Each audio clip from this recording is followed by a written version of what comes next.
Balita Productions.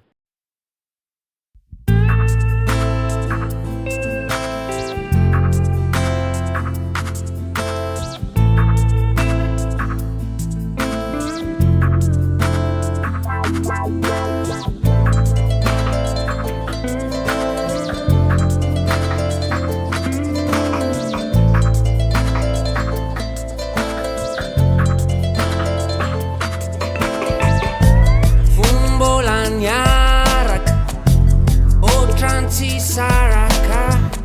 fa tena ny fankaty na izao na indry voatongolay maraina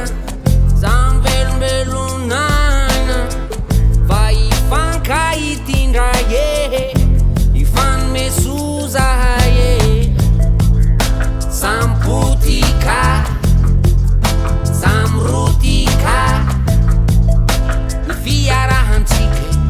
dona fanafatsinangatsika sampotika samrotika ny fiarahantsika dona fanafatsinangatsika yahe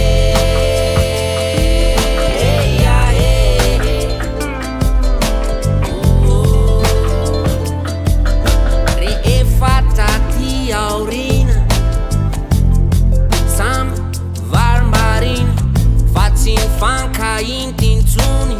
zananao zay nafaly ny vonia hitako naoa teny atanandrizala de ny sarabazana tsy ny fandraintsony ny vatana samleo samy nandeha amy lalana nogatreo samy tofoka ny fampitsodrano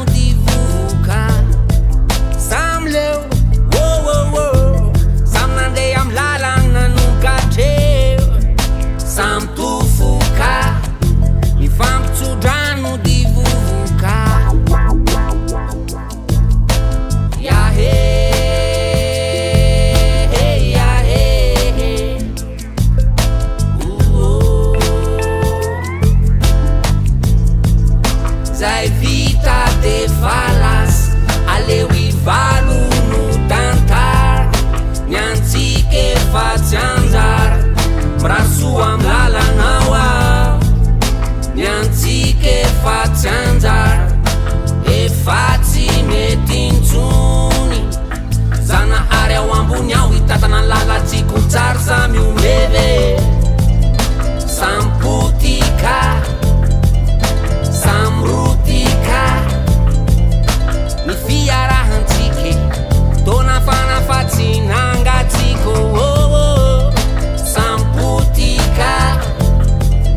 samrotika ny fiarahantsika dona fanafatsinangatsika